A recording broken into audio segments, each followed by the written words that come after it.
हमारे साथ राजीव गांधी पंचायती राज संगठन के अलग अलग जिलों से आए हुए पदाधिकारीगण, राजीव गांधी पंचायती राज संगठन के प्रदेश के प्रवक्ता डॉक्टर धर्मदेव आर्य जी, प्रेस के लिए मैं पहले आपसे अनुरोध करूंगा, आप शुरुआत करें।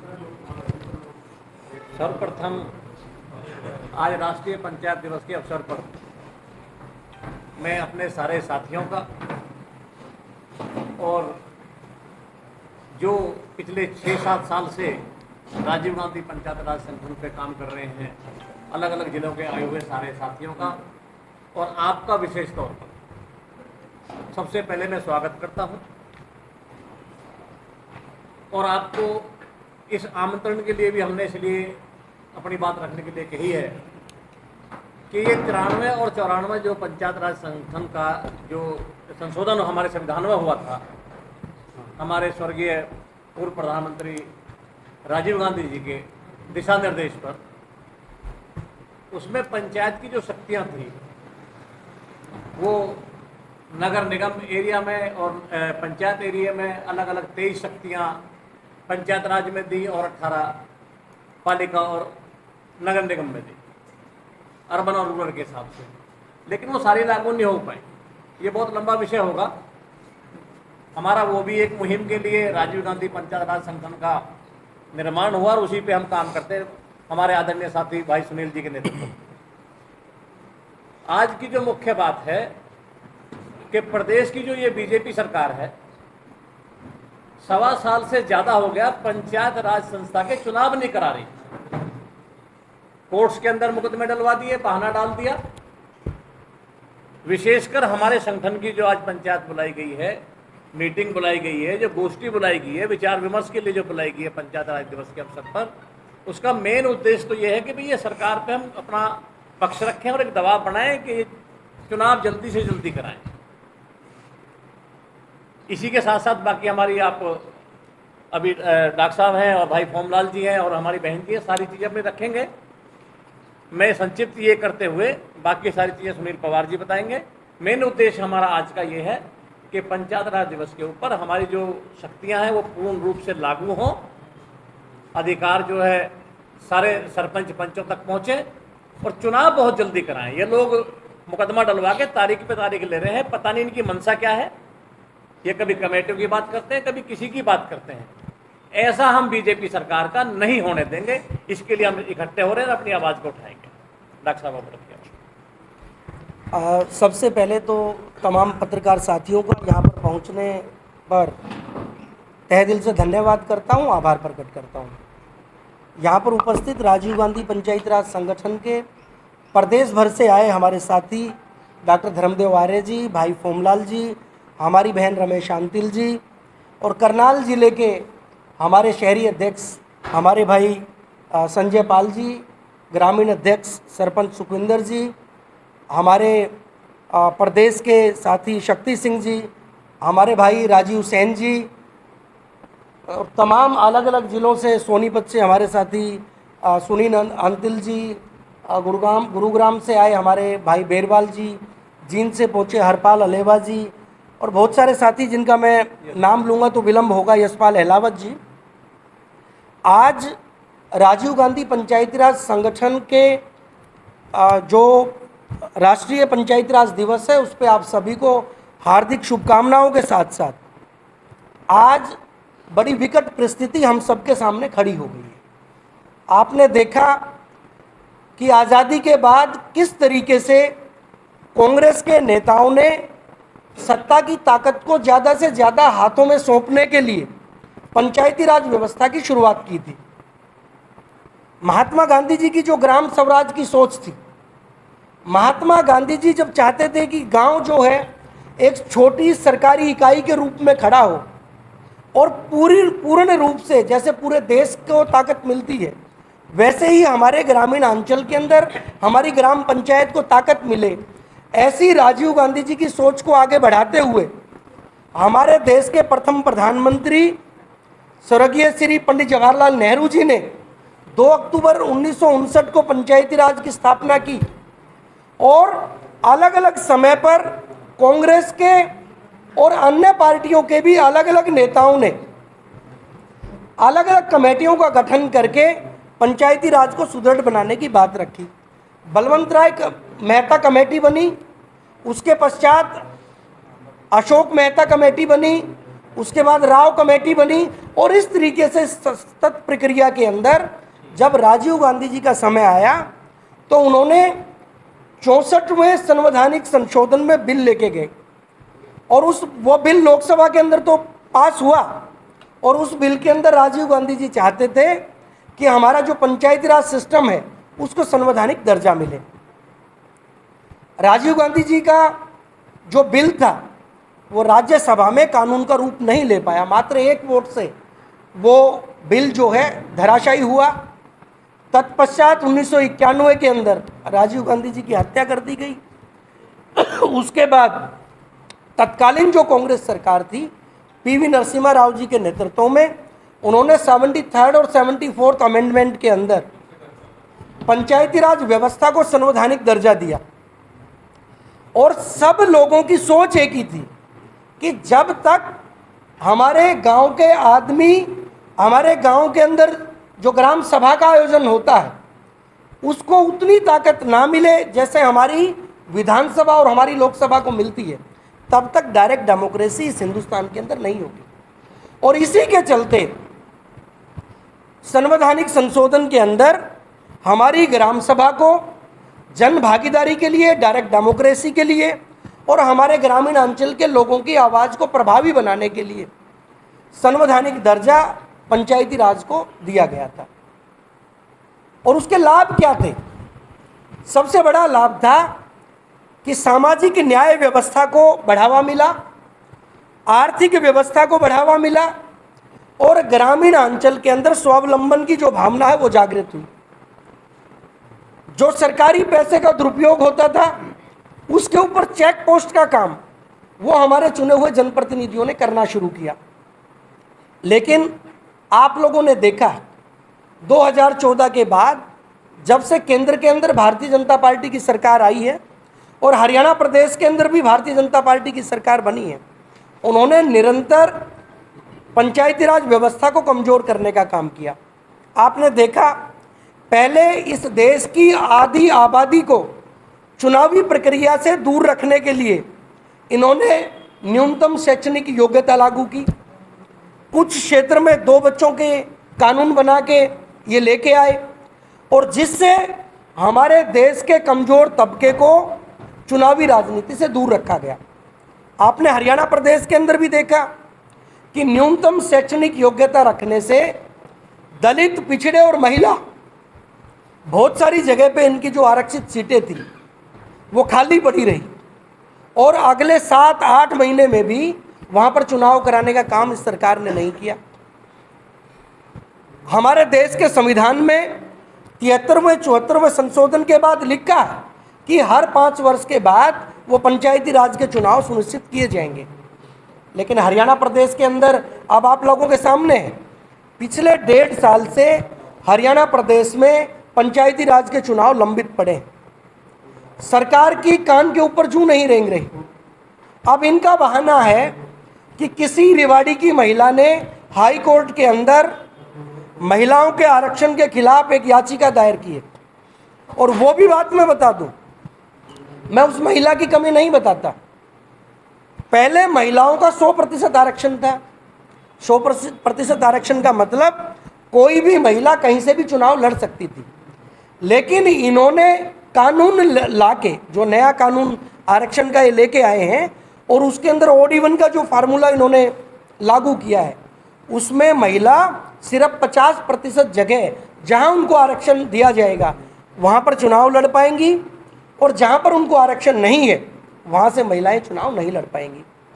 तो तुरंत प्रभाव से भारतीय जनता पार्टी सरकार और मुख्यमंत्री हरियाणा खट्टर साहब को कैबिनेट की मीटिंग बुलानी चाहिए, और OD1 के फार्मूले को ख़त्म करके सिर्फ महिला आरक्षण का फार्मूला लागू करना चाहिए, चाहे ड्रा सिस्टम करें, और हरियाणा प्रदेश के अंदर पंचायती राज के चुनाव तुरंत प्रभाव से लागू करने चाहिए, तुरंत कराए जाएं, जल्दी से जल्दी। आज तमाम हरियाणा प्रदेश के राजीव गांधी पंचायती राज संगठन के जो पदाधिकारी यहाँ पे पहुँचे हैं, ये यहाँ से जाने के बाद जिला मुख्यालयों के ऊपर धरना प्रदर्शन और राज्यपाल को महामहिम राज्यपाल हरियाणा को ज्ञापन देने का कार्य करेंगे। और उस ज्ञापन के अंदर लिखा होगा कि हरियाणा प्रदेश के अंदर अगर तुरंत प्रभाव से चुनाव नहीं कराए गए तो राजीव गांधी पंचायती राज संगठन वो सड़क पर आने के लिए मजबूर हो जाएगा। और किसी भी कीमत पे जब तक ये भारतीय जनता पार्टी की सरकार इस लोकतंत्र की बहाली नहीं करती, पंचायती राज व्यवस्था को बहाल नहीं करती, तब तक राजीव गांधी पंचायती राज संगठन पीछे हटने वाला नहीं है। मैं आपको ये भी बताना चाहता हूँ, आपको याद रहे कि आज से 6 साल पहले भारतीय जनता पार्टी की सरकार ने ग्रामीण व्यवस्था को और पंचायती राज व्यवस्था को सुदृढ़ करने के लिए सांसद ग्रामीण योजना जो है वो लागू की थी। और उस आदर्श ग्राम योजना में अलग अलग सांसदों ने गांव को गोद लिया था। आपने देखा कि उसका हालत क्या हुआ। भारतीय जनता पार्टी की मंशा ठीक नहीं थी, इसलिए गोद लेने का ड्रामा इनके सांसदों ने किया और जितने गांव भी इन लोगों ने गोद लिए थे आज अनाथ होने की स्थिति में सारे गांव पड़े। इसके बाद अधिकारियों को इन्होंने कहा कि आप अलग अलग गांव गोद लो। गांव गोद तो लिए, लेकिन किसी भी गांव के अंदर जाके आप देखोगे कोई अधिकारी नियमित रूप से जाकर लोगों की जो जन सुनवाई होनी चाहिए वो नहीं कर पाता। तो आज एक राशन कार्ड बनवाने के लिए भी हमारे गांव का गरीब और आम आदमी वो जगह जगह पर सरकारी दफ्तरों के ठोकर खाता फिर रहा है। आज अगर किसी बच्चे को अपना ओबीसी सर्टिफिकेट बनवाना है, किसी साथी को कहीं पंचायती तस्दीक की जरूरत पड़ती है, तो वो उसको समय पर नहीं मिल पाती। भ्रष्टाचार का बोलबाला है। ग्रामीण अंचल में जो पैसा मिलता था, जिसकी चेक पोस्ट वो हमारे चुने हुए जनप्रतिनिधि होते थे, तो आज उस चेक पोस्ट को हटाने का काम इन्होंने किया ताकि दोनों हाथों से सरकारी पैसे का दुरुपयोग और भ्रष्टाचार यहाँ के अधिकारी और सरकारी तंत्र मिलकर कर पाए। इसी तरीके से चुनावी प्रक्रिया के हटने के बाद जो समाज के दबे कुचले वर्गों को जन भागीदारी मिलनी थी, आपको पता है कि पंचायती राज व्यवस्था से पहले कुछ हजार चुने हुए जनप्रतिनिधि इस देश में होते थे, लेकिन पंचायती राज व्यवस्था के बाद 40 लाख से ज़्यादा चुने हुए जनप्रतिनिधि आज पूरे हमारे हिंदुस्तान के अंदर है। भागीदारी देने विकास में आज 40,000 चुने हुए जनप्रतिनिधियों को पीछे करने का काम वो भारतीय जनता पार्टी की सरकार करना चाहती है।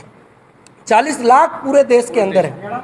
हरियाणा में 6,742 जो हमारी पंचायतें हैं और हर पंचायत के ऊपर लगभग 15 से 20 चुने हुए जनप्रतिनिधि, फिर ब्लॉक स्तर पे हमारे चुने हुए जनप्रतिनिधि। इस तरीके से हमारे हरियाणा प्रदेश के अंदर लगभग 1 लाख के करीब जो है वो चुने हुए जनप्रतिनिधि हैं। और उन 1 लाख चुने हुए जनप्रतिनिधियों का काम यही रहता है कि वो गांव की ग्राम सभाएं कराएं, ताकि ग्राम सभा का जो सदस्य है उसकी आवाज़ प्रभावी हो पाए और सीधे प्रकार से सरकार के कार्यों में हस्तक्षेप हो सके।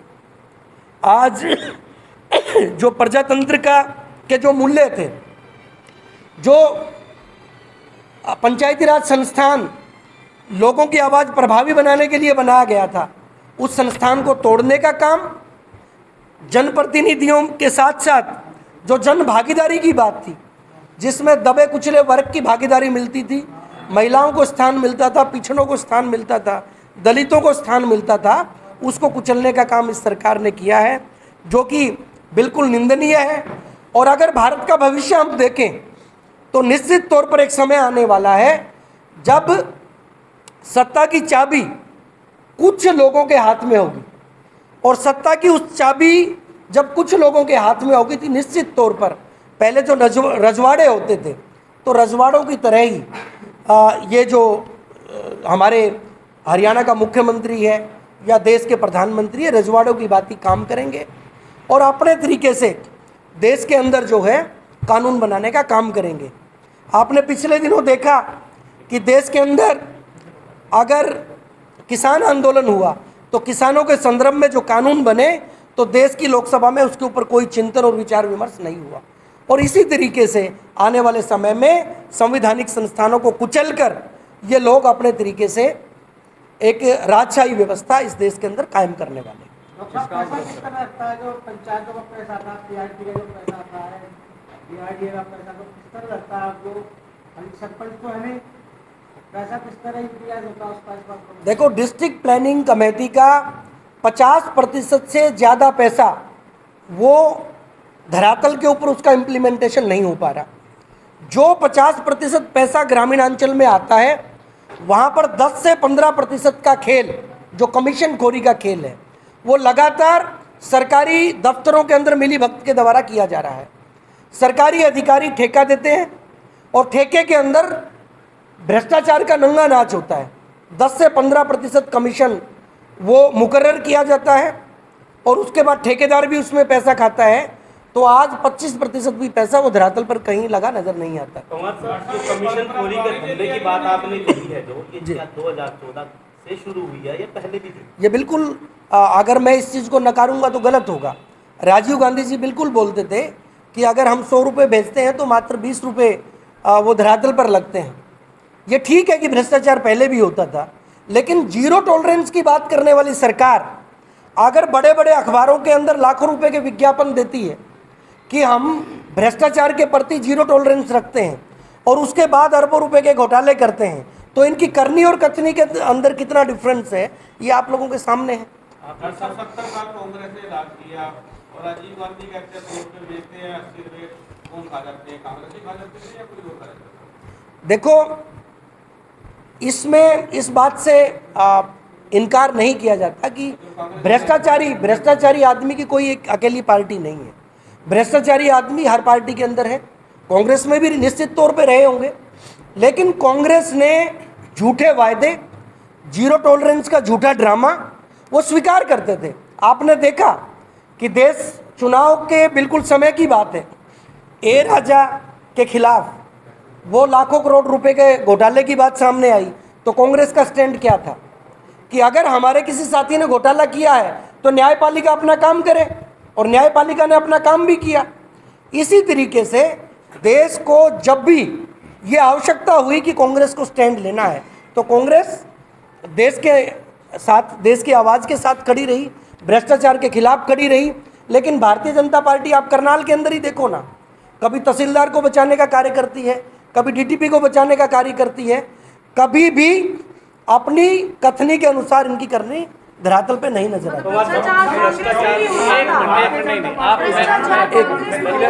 मैं बिल्कुल डेफिनेट तरीके से, मैं एक मिनट से मैं कहना चाहता हूँ उसमें कि आपका सभी का सवाल आया कि क्या कांग्रेसी भ्रष्टाचार करते हैं। आप उस वक्तव्य को अगर पढ़ेंगे और समझेंगे तो मतलब सिस्टम जो है, हम जो ऊपर से खर्चा भेजते हैं खर्च के लिए, तो सिस्टम में जो सिस्टम में अधिकारी, ब्यूरोक्रेट, सारी चीजें होती हैं, वो सिस्टम के लिए बयान था। आप उस लोग को घुमा के हम पे इस बात को आप इसके क्लियरेंस चाहते हैं। सुनिए लेकिन सर, सिस्टम की अगर बात की जाए, आप ही के एक एमएलए आसन से वो खुद कहते हैं बिना भ्रष्टाचार के, बिना घोटालों के तो सरकार ही नहीं चलती। Let me clarify the thing. भ्रष्टाचार आदिकाल से अनंत काल तक चलने की संभावना है। अगर आप सतयुग से लेके आगे तक की बात करोगे, अगर हम कहें कि भ्रष्टाचार कांग्रेस में नहीं हुआ तो गलत बात है। तंत्र अपना काम करता है, लेकिन कांग्रेस की मंशा जो है वो हमेशा भ्रष्टाचार को खत्म करने की रही, और उसके लिए उन्होंने क्या किया, सूचना के अधिकार जैसे जो ताकत थी वो आम लोगों के हाथ में दी। अगर कांग्रेस भ्रष्टाचार के अंदर संलिप्तता चाहती तो सूचना के अधिकार जैसे कानून इस देश को नहीं देते। आज आप देखिए, जहां पर आरटीआई मांगने के 15 दिन से लेकर 45 दिन में आपको आरटीआई का जवाब मिलता था, वहीं पर भारतीय जनता पार्टी की सरकार के दौरान आप आरटीआई लगाओ, आपको जवाब की कोई जिम्मेदारी उनके सरकारी अधिकारियों की नहीं है।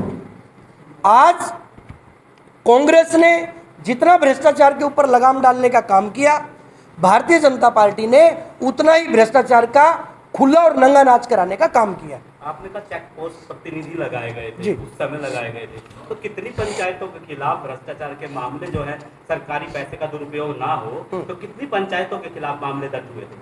देखिए, अगर वो 2 से 4% है तो आप बाकी 98% जो सही काम हुए उनसे अपना मुंह नहीं मोड़ सकते।